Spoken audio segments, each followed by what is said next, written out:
And we're back with the Brother Side Podcast, episode 23. We have Victoria Kirilloff of Wealth Analytics and Divorce Analytics. Welcome, Victoria. Thank you so much for having me. Thanks for coming. Today, we start off our show talking about the drink of choice. We got beverages from Tea Smith. What's the connection with Tea Smith? Oh, I just love the Tea Smith. I think a lot of the world's problems can be solved with a good cup of tea. Really? Do you drink coffee? A little bit, but I find that green tea, the molecular difference between how caffeine is delivered between green tea and just black tea and coffee is a little different. There's actually a molecule that creates a little bit more of a calming effect, so you don't get the jitters as you do with coffee. So, I've never heard that before. We are both big time coffee drinkers. So hardcore. Mm-hmm. Yeah, I love coffee, but I've never got into tea. He's like, we're drinking tea. I'm like, hey, we got to try it sometime. Yeah, that's not bad. The first drink, I was like, I'm not sure, but I'm actually kind of getting into it. Yeah, a little bit. Yeah, I like tea with honey. Yeah, You ever do that? Sweeten it up a little bit? No, because I never have tea, but maybe in the future. Yeah, there you go. Aaron drinks tea. Okay. Yeah. So, looking at your background, sounds like you got into finances as a young kid early. Can you elaborate on that and why that was pushed upon you as a young kid? Yeah. So really, I am my dad's biggest fan, and he is the main reason why I have had such a fulfilling and rich life. But a lot of that was my dad is a little older than my mom. Well, let's just call it as it is. He's significantly older than her. And he was just wanting to make sure that the family was taken care of when he died. And he would always say, kid, my dad's Russian, so a very straight shooter. Yeah. So he would say, kid, I'm going to die, and you're going to have to take care of all of this. So I figured with the name Kirilloff, I'm like, that sounds probably Russian. Yeah. Eastern Bloc. Yeah. Definitely. Go ahead. Well, so I have my first memory of being in an investor meeting when I was 3. Whoa. My dad's whole objective was to train me very early on and to groom me to take over not only the finances, but his role as a CEO of an engineering and manufacturing firm. So the more exposure, especially earlier on, the better off you are in life, especially with complex situations. So he just kind of shoved me into the role of being the financial translator between our financial advisor and my mom. And my mom is an intelligent woman, but by no means can she carry, water in a financial conversation. And let's be honest, most people can't. No. And It's a complex world. That's yeah. for sure. It is. Heck, most financial advisors can't. Right. Well, and so that leads to a lot of big terms being used and concepts being thrown around that both sides of the table don't really understand. Right. So, and the end result is the client ends up with a poor financial plan. So, which is actually what happened to us. So early on, it was all about learning as much as I can and really understanding what our advisor was telling my parents, and then helping my mom grasp those concepts and talking in terms that she understands. And Sure. but then it kind of moved on to my dad wanted me to start problem solving and researching out different things to fill our financial needs. So he was interested in long-term care. Okay. Being 15 years older than my mom, he was really wanting to make sure that not only he was taken care of, but she as well. So, I think I was like 10 years old, and I went on to AOL and I researched out AOL, right? I don't remember. Yeah. Yeah, it's a very obnoxious sound. Yeah. Mm-hmm. Go ahead. Well, Yeah. and it was a dial-up connection too. I Yeah. mean, really dating myself, but I researched out the top 3 carriers. I produced a report, presented it to our financial advisor. Jeez. This is at what age? 10. Holy cow. Yeah. She was far exceeding our lives. Yeah. Well, Yeah. this started with a horse, to be honest with you. So the report writing is tied, there's a huge benefit to myself. When I was younger, my dad was like, hey, you're interested in a horse? Well, let's figure out the life cycle cost of a horse. The horse is the cheapest part of the equation. Oh, yeah. And so it's the upkeep, they need shoes, they need their teeth floated. Oh, guess what? You want a saddle and you want pretty jeans to go along with that for your show. So he wanted to make sure that we knew what we were getting into before I got my horse. So What is the number for the horse?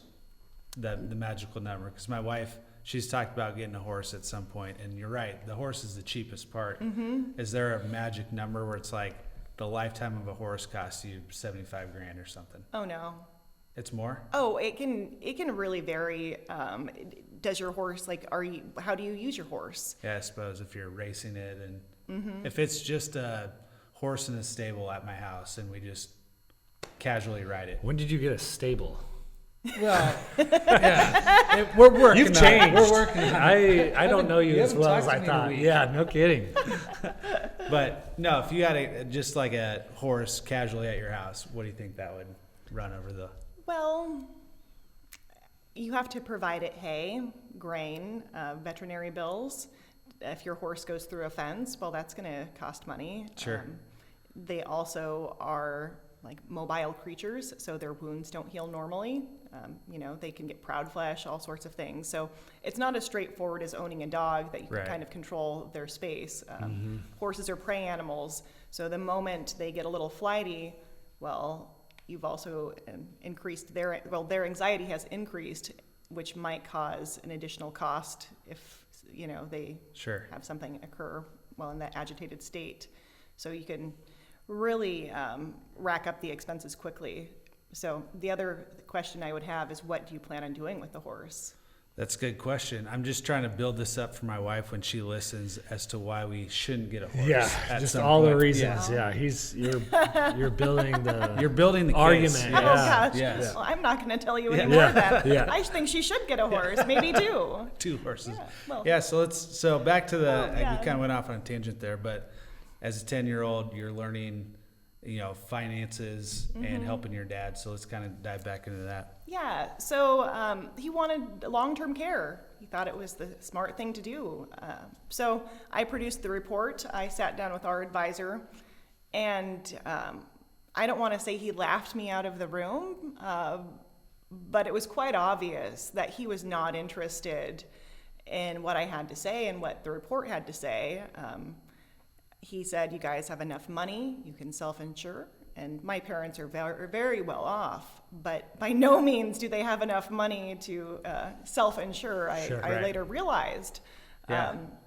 So, we actually went with his expert advice, because what do we know at the end of the day? Yeah. Thinking that this gentleman, and, he had accreditations out, just piled on top of one another. And well, we thought he actually was looking out for our best interest as a fiduciary. Sure. Which he had that responsibility. Well, Absolutely. I later realized that he wasn't interested in us getting a long-term care policy because it would have meant money out of his investment account. And now keep in mind, his investment account is my parents' frickin' money. Right. Oh, yeah. Yeah. And this is actually a common problem in the industry where you have advisors that do not want to give a holistic analysis because they're not licensed. And there's quite honestly a big divide between financial advisors and insurance agents. It's ridiculous because at the end of the day, they are there to serve the client. Right. It is the client's needs that should be number one. And if you don't make a commission on it, Yeah. who cares? Yeah. It's You all know? about the commission. Yeah. It's hard to find the right person. It certainly is. And we thought we had a great guy because we didn't know any better. Right. And fast forward though to 2012, my dad had a stroke on an operating table when he went to get heart surgery, and this was at the pinnacle of our professional adventure together. He was the CEO of Victor Engineering, doing some stuff for Mosbon Manufacturing as well. I was the COO. We were, in the middle of a prototyping project, and it was absolutely devastating. Not only was I having to essentially pull everything together. But my dad was in a medical-induced coma for an entire month. Oh, wow. And I actually told him, Daddy, if you need to die and if you need to move on, you can. Like, I want you to be okay. And, Wow. this is, he's just given me so much. I didn't want him to hold on for me. And so I actually told him you could die. And then the next morning he woke up. Wow. Really? Yeah. Wow. Gives me goosebumps. Yeah. Yeah. No kidding. And, well, I mean, it's, I absolutely love my father because he's so resilient and he has given that gift to me. Yeah. But I was sitting there in the hallway as he was, in this position, and I kept thinking about that conversation we had with our advisor and how we thought we had protection, Yeah. and gosh, we sure as hell didn't. Really? We have health insurance, yeah, and that it was great because it covered a lot. And he also is older, so he had some benefits from the government. But for a lot of his, intensive rehabilitative care, it was on us. It was substantial amounts of money each month. Sure. And not only did he had to learn everything, how to walk again, how to eat. It was just a completely debilitating stroke. And my dad is the smartest man in any room he walks into. He's a Russian nuclear engineer with a master's in heat transfer. Ooh. So That's quite the title. Yeah. I like that. I like that. yeah, we make great fireworks, by the way. Yeah. I bet. Yeah. So, But to see him reduced to this state, it was absolutely heartbreaking. And so here I am trying to deal with the emotional fallout of this horrible life event. But then I also am aware of the dollars that are associated with this. And then I'm also aware that my mom is 15 years younger than him. Right. So she has different retirement needs than he does. Yeah. So, Absolutely. I mean, in my brain, I'm just calculating all these costs and figuring out, like, okay, what are we gonna do? And thankfully, they have enough resources that we're able to figure it out. But I had to make the decision to stop pursuing really thorough rehabilitative care because it cost too much and it was going to impact her future. And this is not something anyone should do. And this is No. when I was 26 or 27 years old. I'm 34 now. Sure. And I have really lived. Yeah. Yeah. I'd say. Yeah. So, Those are some tough decisions. I mean, yeah. Yeah, that would be really tough, especially in your mid-20s. So when did you fall in the COO role with Victor Engineering then? Oh gosh. So that was my days of working at Victor Engineering are some of my best and most fond. So it started, my entrepreneur and corporate training started when I was younger. So my dad had worked for the government during the Cold War. He's 85-ish. Gosh, almost 90 at this point. So when he was working for the government during the Cold War, it was the height of perestroika, and he was designing the ogives on the SR-71 Blackbird, which is essentially the radar crosshair section. So he had all of this thermal nuclear technology that he was building and practicing on a daily basis. And then in the 70s, he realized that it's not so much fun to be a government agent. Sure. You're really at their whim. You're a puppet. Mm-hmm. Yeah. So he moved to the private sector and then used his knowledge to design an amazing train brake. So you might not think that an atomic bomb has a lot in common with train brakes, but it actually does. So a train has an enormous amount of weight, and as you're trying to slow it down, that weight then turns into energy, and the braking system, previously to my dad's invention, was generating molten sparks that would be ejected out of the top of the locomotive. And the locomotive is in the middle of nowhere when this is going on, Sure. so they would have road fires that would occur. So my dad comes in, he fixes it with a weedless bulb design, and he just kind of starts building that business. So when I was younger, This is very interesting. I like this. well, I'm glad. Yeah. He's had such an amazing life, and I'm just so grateful that I can kind of share it with people. I'm just thinking about our dad right now, like, not quite there, right? He was great in his own right. Yeah. Is great. Yeah. in his own Yeah. right. Good high school basketball player, and I think it kind of ends there, doesn't No. it? I'm just kidding. So that's what kicked off the manufacturing side of his business. Mm-hmm. He started with this brake for the locomotives, and then what were some of the other things he developed? Was it all train related from then on, or? Well, train and mining Okay. equipment, those are generally the two largest loads that you're like having to deal with. So conventional systems don't work. Gotcha. One of the projects that he and I worked on together is a high voltage resistance module. And what that does is essentially is the train is running on a higher electrical current, but then the equipment in the cab, that's on the traditional 220 volts. So you actually need to size the electrical current down so it doesn't fry the equipment. And my dad created that design, and that's really what Victor Engineering was developing, or what Victor Engineering was working on. And I started, in the shop, figuring it out, with him.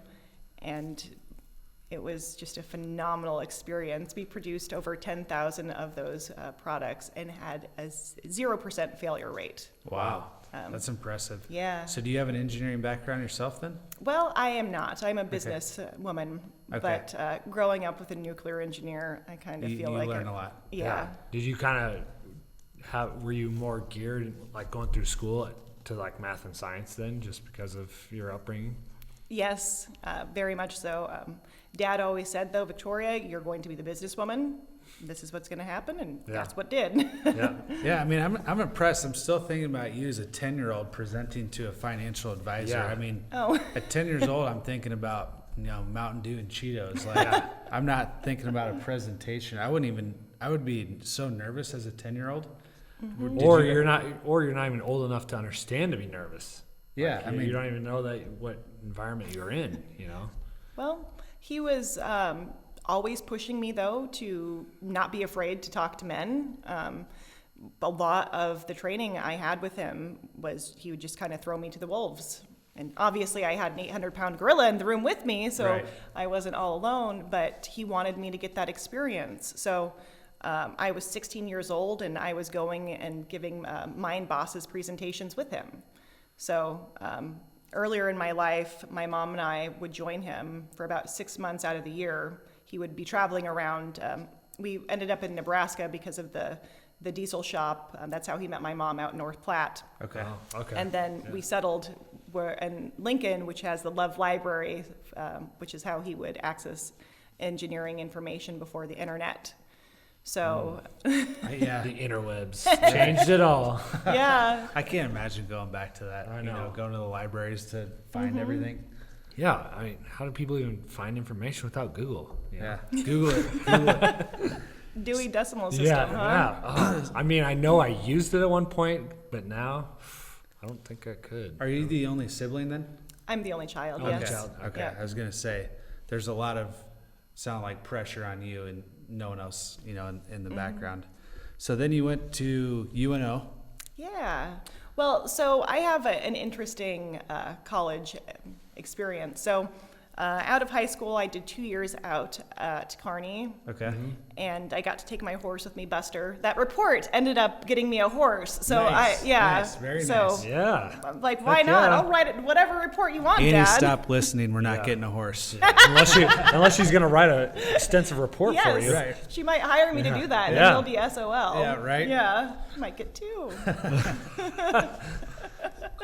So you end up at Kearney. Yeah, so I went out to Kearney. It was a phenomenal experience. I got to take my horse with me. I still remember this day. It was move-in day, and not only did I have like my knapsack and all my dorm room stuff, but I had my horse trailer and my horse and back with me. And here I am, 18 years old, pulling my horse down the road, and it was so cool. I mean, I was doing it myself, and I don't know, it's just so empowering. And you have a 1,000-pound animal, and yes, they are prey animals, but they're also quite deadly, Sure. Oh, You yeah. get kicked by one, you could be done. Yeah. Mm-hmm. That's right. Well, and so it was just, another experience where I was being, encouraged to communicate with a beast that, if I didn't communicate effectively, could completely hurt me. So I learned a lot about natural horsemanship. Horses absolutely hate being patted. Well, why is that? Because they're pressure-driven animals. So instead of, patting them, you just give them a nice, gentle rub. Okay. So little things like that, that we as, innate predators would never imagine there would be a difference between a pat and a pet. Right. Well, Yeah. little stuff like that can really help you stay safe with horses. They are dangerous, yes, and I have fallen off, but I've also gotten back on many times. Right. I think that's part of being a horse rider. You're going to get thrown off. It's a matter of time. Yeah. Yeah. It's kind of like riding a motorcycle. I mean, Yeah, you you're gonna ride fall. long enough, Yeah. you're going to fall at Yeah. some point. So then you go from Kearney Yes. into UNO. Or is Well- there more to the Kearney story? So I stopped, the business exploded, and my dad really wanted to put the capstone on my education from him, my entrepreneurial education. So he said, "Kid, come back. Like, whatever you say, Daddy, I'm there." Yeah. Yeah. Yeah. So we just began, building out Victor Engineering, and it was so cool. We kind of had our hands in a little bit of everything. There was one product called Habak, and it was a bed bug system. So bed bugs actually are incredibly hard to kill. Yes. I've heard. Yes, and because they have this sweet spot, and I can't remember the exact temperature, but you have to make sure the room is heated up to, I think, like 135 degrees, but it can't go over 150, because if it goes over 150, then they will go into hibernation. So, my dad's thermal skills coming Yeah, into play sure. again. Yeah. So Interesting. Yeah. Is that product still being used today? No, it's No. not. Okay. But it's just so much fun to work with him. Every day it was a new idea, and just always being creative and finding solutions and pulling all these random bits of information together to come up with an awesome experience Right. and end product. So you didn't have any ambition to take over Victor Engineering? Well, I did, but after my dad's stroke in 2012, it was just death by 1,000 paper cuts every day. I mean, my dad is the nuclear engineer. I am, as he says, the businesswoman. Yeah. And it became painfully obvious that staying in that company would have killed me, Yeah. just by the sorrow, by having a broken heart. So I realized that finance was actually my first love, and this was a detour. And on some level, it's complicated because I never would have had the experience to build my own business and really explore what I am capable of if my dad didn't have that stroke. Interesting. Yeah. Without going through that, you're able to, wouldn't have been able to do what you had to do ultimately. Yeah. So then you moved on from there to Mutual of Omaha. Oh, yes. So after my dad had a stroke, I completed college at UNO, and that was a phenomenal experience. Oh my gosh. And I really think there's a major benefit to being an older college student. At that point, I had figured out how I learn. I'm a big person that loves to use sticky notes. Oh yeah, I love sticky notes too, Yeah. actually. Yeah. Well, so I actually have a wall of sticky notes, and right now it's my business plan and my marketing ideas. But if you have everything laid out at once, you can really cultivate that photographic memory. And all of us have amazing brain capabilities, but we're so far removed from that. Schools aren't designed to teach you how to learn. They're designed to give you information and for you to memorize it and spit it back out. Right. And that's something. Hopefully no teachers are listening. Yeah. Sorry to all those No, teachers out there. Yeah. Well, and it's not the teacher; it's the system itself. Yeah. Right. Everything from public school. They use a bell, and this is designed to create factory workers. This is very documented. I'm not telling anybody anything new. So when it comes to being a critical thinker, you have to find out how you are going to cultivate that in yourself. So I had done so, and by the time I had went back to college, it was so much more of an enriching experience. I got engaged. I made like a 10-foot timeline for my World Civ class, and it had like 232 like points of information on it that were color coded based off of like the region, the war, and a few other things. Wow. But I would have never known how to do this if I was 19 years old. Oh, Right. man. Oh yeah. So I ended up graduating with like, gosh, at this point I forgot, but it's like 16 or 17 A pluses. And it just afforded me this amazing opportunity to determine who I was. And You're just ultra competitive, it sounds like, and you'll figure out a way to get things done no matter what. yes. Like Well, your father, really resilient. And I don't even think it's competition, because I'm competing against myself. Well, yeah. And I think it's really, my driving force has been, I want to see what I'm truly capable of. Like, I've been given a wonderful gift called my brain, and just as all of us have been, and I want to see it in action.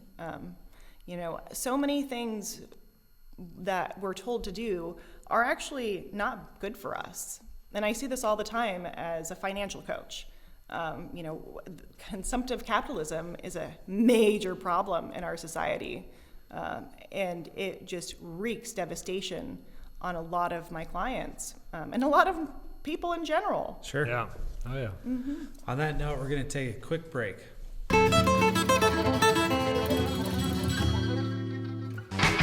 Are you committing yourself to exercising in 2021? We can't help you keep your head out of the Cheetos bag, but we can help fix up your exercise equipment. Don't let your fitness equipment be the reason you don't hit your goals. Call Fitness Machine Technicians today. Fitness Machine Technicians repair and maintain all makes and models of fitness equipment.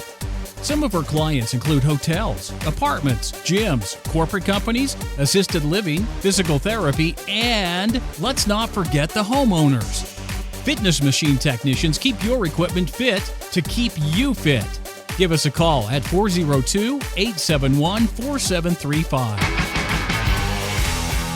And we're back at the Brother Side Podcast. We have Victoria Kirilloff here, and we're just discussing financial advising and financial advice. So you currently own Wealth Analytics and Divorce Analytics. We'll get into that divorce a little bit here, but I want to hear more about Wealth Analytics and kind of your perspective on financial advising.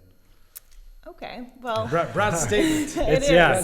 Where to Just start? tell us everything. Yeah. Crypto coin, Yeah. Dogecoin. Yeah. Just start at the beginning. Well, I'm going to start with a disclosure. This is not to be construed as financial advice. This is strictly general information for educational purposes. Okay, So, there we go. All right. Fair enough. Yes. yeah.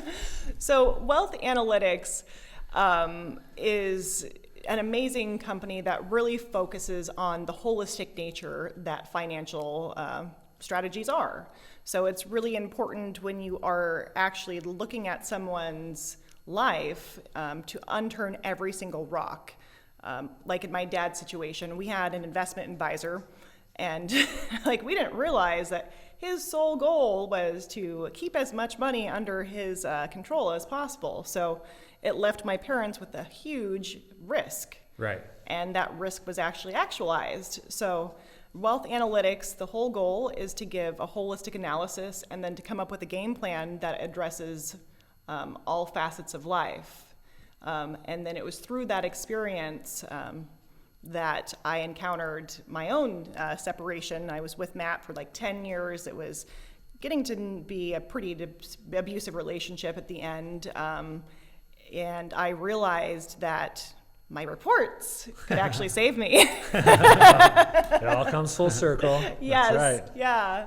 And I realized that our separation really hinged on the finances. I had bought us a home. There was some assets that were commingled.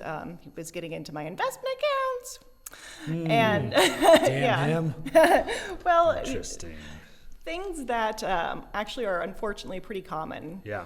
I'm sure. So it was really important that I had a graceful exit. I was not interested in having another battle with him. At that point, I was done, and I just needed to get out. So I went through and I found all of our assets, determined the cost basis, which is a fancy way of saying the original price. Yep. I determined what each of us had brought to the table, and I came up with a few different ways for us to divide it. I presented Matt with these options, and he said, oh, well, okay, let's do this. Really? Yeah, and for the first time in our very amicable. relationship, Yeah. I was blown away. I mean, everything leading up to that was a knockdown, drag-out fight, and all of a sudden, the power of financial analysis was working in my favor, and it wasn't just a horse I was getting, it was actually my life back. Wow. And I mean, I think resiliency is an incredibly intrinsic human trait, but so many of us do not have that opportunity because we're surrounded by the wrong people. Sure. And it's kind of a double-edged sword, because you have to be in situations that are almost hopeless for you to find how strong you are. And now that's essentially what I have built divorce analytics on, is we replace your fear with facts. That's interesting, because divorces can get real nasty. I think half of my friends have been divorced now. We're not on a good streak there. Shout out to Craig and Pat and Rob and not to call anybody out, but finances are important. And my wife, for example, she has no clue about any of our finances. Same. I could rob her blind. Yeah. And I could have a whole nother account she would never know. So I don't, but Full disclosure, I full don't. disclosure, I do not have that account, but I've said that to her. I'm like, you probably should be more involved, and she agrees. If something were to happen to me, same with you. Yeah. All of a sudden I gotta pick up, Yeah. and take over Oh, without really exactly. knowing, So we've talked about that. Well, side note, everybody should use LastPass. It's a software tool it's a password tool that aggregates all of your passwords in one place. So if anything does happen to you, is it on your phone? it's on your phone. No, Yeah. not doing it. No? Security reasons. Well, okay. So what I do is I have a Word document and I update it. That seems Yeah. super just secure. just on my desktop, and then every so often I print it off and put it in our safe. Oh, okay. So it has Yeah. pretty Well- updated passwords. My passwords don't change that often. So Do you it's think like- your Word doc is more secure than on my desktop than up in the cloud? Absolutely. Or a software. So you're saying program on the run by hard some- drive? If that's run by somebody else, it's an Well, app. it's a 256-bit encryption that's military grade. I don't We know. didn't get there. Okay. The point is, you Now should I feel have. like a Dumas. Well, Yeah. But the point is, you need a system to communicate with your spouse in case you're not here. Sometimes that happens unexpectedly, and then unfortunately, I've delivered a few death claims from my life insurance business, and it is heartbreaking to show up at a funeral and to only have a check for $150,000 when you know that they have a greater need. Right. But thank goodness for that $150,000. And because I sit with the widow and I help them figure out what to do with the business. I help them figure out, okay, how do we actually access their money?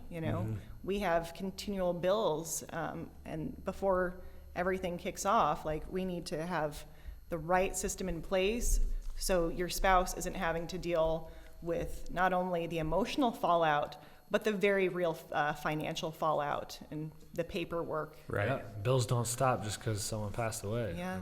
So in your divorce analytics, when do you interject in the scenario? So the couple's not doing well, they've already established they're getting divorced, or someone reaches out like, I think I'm getting divorced.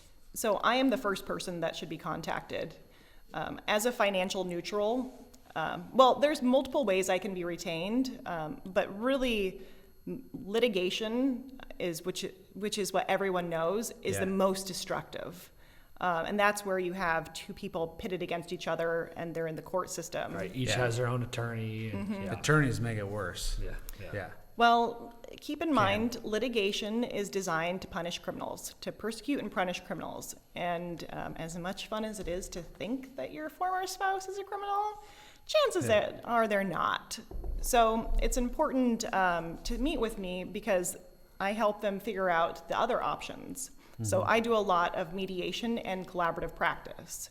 So mediation, you have two people that they have an amicable situation, they just need a little guidance, and I come in as the financial neutral, and I create a divorce impact analysis report. So I lay out all of their financial facts. It is a transparent process, so everything is disclosed. I go back at least 12 months of bank statements, and we determine what their their pre-divorce budget is, how much money is being spent on the kids, how much money each person needs to survive, and then we work together to figure out what their post-divorce budget looks like. And the goal is to create a win-win outcome. Yeah. So, yeah, both sides feel like they're getting something. Yeah. Does the saying, it's cheaper to keep her, ever come into play? Oh, yeah. I tell that to them all the time. Yeah. Just stick it through, Tim. Just stick through it. Yeah. Not always that easy. Yeah. No, it's not. It's definitely not. Would you say most cases then when you get with these couples that everything works out in the end? Or are there certain couples where the husband's just like not coming around to this idea of like a win-win situation? So it's interesting. I feel like as a financial expert in this field that has both of their best interests at heart, I'm able to really help each side see the options and the pitfalls of each process. So generally, I've been able to interject in this situation early enough and educate the other spouse and let them know, hey, I'm not here to hide assets. I'm not here to just provide one-party support. I'm here to make sure your kids don't end up with like a horrible home life afterwards. Yeah. Right. And it's pretty surprising. Well, maybe it's not surprising, but I have taken high conflict divorces. And after I produce one of my DIA reports, man, the anger goes away. Just like with Matt, it goes away because everything's laid out. There's no hiding anything. And that's really where I have seen a lot of couples have issues, is the financial process is not transparent. And so that bleeds into the child custody issues. Then they become pawns, they become financial pawns. And it's pretty powerful just to cut all of that out and to, use the power of mathematics and analysis to solve the problem. How do you know that each couple or each spouse is telling you the truth? Like Justin was mentioning, what if there's a side account that's got a couple $100,000 in it that's not being brought into the picture? How do you determine if the facts are there? So it's kind of a two-step. So a Two-step. Sorry. 1-2 step. I haven't heard that in a while. So I do go back and look at tax returns for at least 3 years. Most divorces, they've been in the works for eons, and bringing professionals is just the last step. So, going back at least 3 years, you kind of get an idea as to what their finances are looking like now, but what they looked like before. And if I need to, then I'll go back 5, 10, 7 years and look at whatever their financial history is and then kind of reverse engineer it. Okay. But then also, a lot of the process is dependent upon the clients being transparent and being honest. Right. And if they can't be open and honest, maybe they're not a good fit for mediation or collaborative. And that's when you have to go down the route of litigation, which I try to steer people clear of. The whole goal is to preserve family resources, man. Right. Yeah. Exactly. I mean, it's so hard when you see people get these divorce settlements and then 30% is going to the attorney. Right. Yeah, that's what I was going to say. I'm sure it's cheaper for both of them if they don't go that route and work together to figure it out. Because like you said, it's not like most divorces aren't spur of the moment. I mean, it's been in the works for a long time. now they're finally saying the words out loud. Yes. I mean, I hate you. yeah. I mean, because that's a lot of the guys that I work with are divorced, and yeah, We got to pick better friends. It's a long time coming. Yeah, I didn't say they were friends. I said they're guys I work true. with. You're forced to be in their Big presence. difference. So yeah, I mean, it was a long time coming. So I mean, it just took a while to actually make it happen. Mm-hmm. So yeah, I would think at that point, yes, let's try to save as much money as we can here, and just do this the best way we can. Yeah. Well, When did you start this business? I have been an advisor for about 4 years. Okay. I opened the business, I went out on my own at the beginning of last year. And actually it's very hard saying so, but the pandemic gave me the opportunity to really build my business how I needed to. I just locked myself in my house, literally. Not only did I read like 57 books before I stopped counting, but What? 57 That's a lot bucks. of books. That's a lot of books. Whoa. Well, but that some are pleasure reading, some are analytical and financial in nature, but it created the time for me to just sit and think and then create and produce these financial tools and products. And I'm just so grateful that the internet exists. It's enabled me to really grow as a virtual business. I never would have imagined that I would have to be leading the edge of certified divorce financial analysts, but I'm just kind of blown away at the reception that the marketplace has given me. So you handle these mediations on Zoom then during the pandemic? Correct. Okay. Any issues going to Yeah. a virtual platform for this process? I think I've actually gotten really positive feedback. People are absolutely ecstatic. They don't have to be in the same room as their former partner. Yeah, I was just thinking that exact I thing. can just like, mute maybe my that's wife. better. Yeah. Oh, yeah. Mute. Yeah. Oh, Because they don't have to yeah. look at each other. I mean, Yeah. in the same room, like you're saying. Well, and then let's say you do go to my office in Exarban Village. Well, then you become traumatized every time you go into Exarban Village, and because you're, brought back to the time that you came here Yeah. for your divorce. One of my favorite restaurants was ruined because I presented that report to Matt in it. And I'm like, oh gosh, like Never going back Yeah. Remember that cute Mexican restaurant we love? Well, I can't go back there. But man, they make a mean margarita. No, that's interesting. So the virtual platform has also allowed you to expand your region. I mean, now it's anywhere in the world could be. Yeah. Right? Oh, it's so funny because one of my first national clients came to me because they thought NE stood for New England. I've heard that before. Yeah. Uh-huh. And they were in Virginia, and it was a phenomenal client, but it really opened my eyes. I had no idea. I got more That- reach here. Yeah. Yeah. Oh, yeah. Yeah. How do people find you then? So generally word of mouth, but a lot of it is social media. Okay. A lot of it is just getting out and creating high visibility situations. What I do is there needs to be a little education that accompanies it. Sure. So opportunities like this, which I'm quite grateful for. Yeah. Thank you, Yeah. gentlemen. Yeah, no. Yeah. We appreciate Yeah, it. Come on. networking yourself. That's what it is. Who you know. Yeah. Absolutely. So then with your divorce analytics, you started wealth analytics, and these obviously tie together because it's another financial component. I guess tell us a little bit more about that side of the business So or separate business.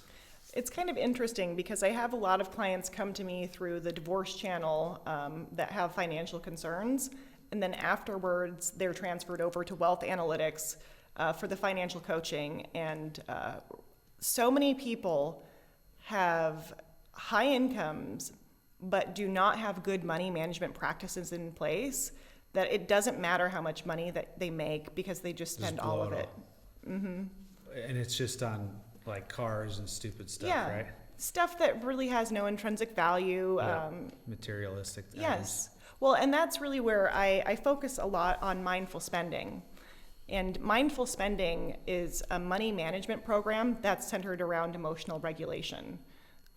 I can't tell you how many times before I got into this, I would be sitting with a client that we had an amazing plan in place, but they weren't achieving their objectives. And yes, their bank account balance was going up, but they were still,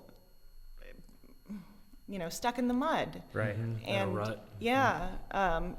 we're making gains in the market, but when it came to actually having a savings account or, not going out and to eat every night, they couldn't do it. Really? Yeah. How many people that you work with are in credit card debt, would you say, percentage-wise? Like major credit card debt? Well, what do you consider major? Well, Yeah, like more than something you could pay off in a month. That's what I Well, would consider or a couple months. sure. Like maybe 20, 30 grand. Wouldn't that be, Oh, gosh. that'd be pretty major Yeah, credit card debt. I would think that's major. Yes. I would say at least 50%. 50? Well, Wow. and it doesn't matter. I have high six-figure income earners that, they're so wrapped up in this consumptive culture that they have no resources, even though they're making big bucks. Yeah. I mean, I have one client, he makes over $900,000 a year as a physician, but he only has 3 months of reserves, and he's in his late 50s. And How is that possible? but Wow. but when you are focused on using money to make you feel good, it's a recipe for disaster, because money is either a tool or a drug. Yeah. And it can be wielded incredibly effectively as either.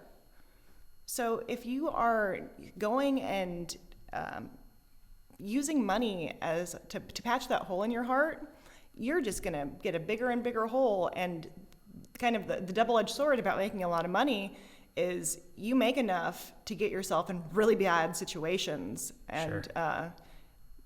A little credit card debt today, well, heck, you can get up Compound, to $50,000, $60,000 easy. Yeah. And it's easy. But think about all the points, though. So many So many points. points. Get that 2% back. Alex Yeah. is here with the real questions Yeah. and comments. No, I was talking to a buddy the other day, and I won't mention any names, but he said another mutual friend of his had $10,000 a month in car payments between payments and insurance Wow. a month. I'm like, What? that is insane. I mean, this guy makes good jack for sure, but to your point, he's just spending all of it. I mean, just going right back out the window in Yeah. cars That is 10,000. a month. That is dumb. I don't know. I can't. It's hard for me. I've always been kind of a frugal individual, as people know. And it's just hard for me to wrap my mind around that kind of empty spending. I don't know. Maybe I don't have the hole. I don't know. Yeah. Or I fill it with other things, I guess. So have you seen some good change in people then, as you work through this process? Oh, yeah. So mindful spending is all about maximizing your happiness and your satisfaction by using money. So let me give you an example. I recently bought a Surface Pro. It was $1,200, and I'm like, I'm not going to pay that. Like, as a businesswoman, I pride myself on negotiating good deals for myself. That's right. Everyone's looking for a good deal. Well, and so at Best Buy, what I did, I literally Googled Surface Pro near me. Up pops an ad for Office Max. They were selling it as a loss leader item for a $500 discount. And so I was able to get the brand new Surface Pro with fully loaded for $700. Wow. And I will tell you that as much as I love that piece of equipment, I relish the deal that I got. Yeah. Oh, Yeah. yeah. Do we dare talk about our wives No. and their shopping when they get a deal on a shirt? Always looking for the deal. Yeah. But even that is important to know how you're being marketed to. Like, I can't tell you how many times I have gone to purchase something online and up pops a little notification. 23 people have this item in their cart. And it's that scarcity marketing that they're tapping into. I better buy it now. And Yeah. if you're not aware of how money is being used against you, Well, it's no wonder why you wind up in credit card debt. It's really easy. And honestly, like the United States leads the world in credit card debt. Like it's just not a thing in Europe. Huh. And when you look at how, America is a nation of employees. That's just how the tax code is written. There's a lot of tax advantages if you are a business owner and on a 1099. Yep. But if you are on a W-2, you are penalized. And immediately 30% goes to taxes or whatever your tax rate is. And so our nation in itself is really designed to have us be consumers. We are no longer a nation of producers anymore. When the steel mills were cut out of Pennsylvania and shipped over to China, we lost a lot of our economic superiority. And we're kind of in this weird situation where we're all, the music has stopped playing, but we're continuing to play the game. Yep. That's interesting you say that, because you're seeing it in the market now just with prices and, lumber, steel. Oh, I mean, yeah. we don't have the facilities to produce it. It's all overseas. Yeah. And, even cars, there's a chip that's going in cars that's being produced in China. Well, I'm like, why can't somebody here figure this out? We need another Victor. That's what we need. Yeah. To figure out this chip so we can get cars in production again. But yeah, we've lost our way, I guess, in the United States as far as a producer goes. It's like remarkably terrifying. It's funny you mentioned lumber.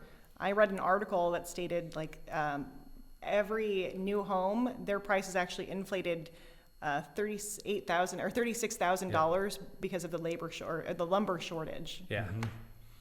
They're just building in, front loading it because they know it costs a lumber. By the time they actually finish that part of it, it's gone up so much that they have to build it in. Yeah. I mean, it's going up for a new home. It's going up thousands of dollars a week. I mean, it's crazy how fast lumber prices are going up. And I don't know where the ceiling is. Nobody does. And builders, I was just talking to a realtor, a friend of mine. He's like, builders are really worried that people are just going to stop building because they just can't afford to build. Not with the current lumber prices. Oh no. So, I mean, And your contracts have to be written in a different way now because the contractors building the houses can't lose their ass building the house because lumber prices are getting jacked up. So, That's but right. then it goes on the homeowner, but they've only been approved for $400,000 and now their house is $440,000. It just creates an issue for everybody. yeah, it's a tough spot to be in. Do you get some of your financial discipline from Dave Ramsey? No. Do you know who he is? Oh yeah. Okay. Oh yeah. All right. I was going to say. No, yes. Yes. Well, Dave has a good message, but he takes a one-size-fits-all approach. And actually, I think he has one of the highest failure rates in the financial services sector when it comes to Really? the plans he produces. Well, or Yeah. the products he does, yeah. We were in golf league Monday night, and everybody around the table except myself and one other guy were all into Dave Ramsey. And I was like, wow, I knew he was popular. I didn't realize everybody was following, his message. And same with you. I'm like, I think there's some good practices, but it all comes down to your own discipline with money. Yeah. That's really all he's talking about. But I didn't know if in the financial world, if that was anything you would apply to what you do. I think he has a really good idea with the envelope system, just having a set amount of money you're going to spend, especially when it comes to discretionary expenses like eating out. Like, I think people forget those expenses snowball. Oh, yeah. Right. Yeah. Oh, yeah. Yeah. And so oftentimes you'll go out to eat one night and then you're too tired to go out or to cook the next. And you're like, oh, we'll just order a pizza. Well, the previous night you went out to eat, let's say it was $100, and then you order a $50 pizza. Already, 2 days worth of eating is $150. Right. And So that's a lot of money. it is. Well, and it comes down to, are you getting the most amount of joy out of your money?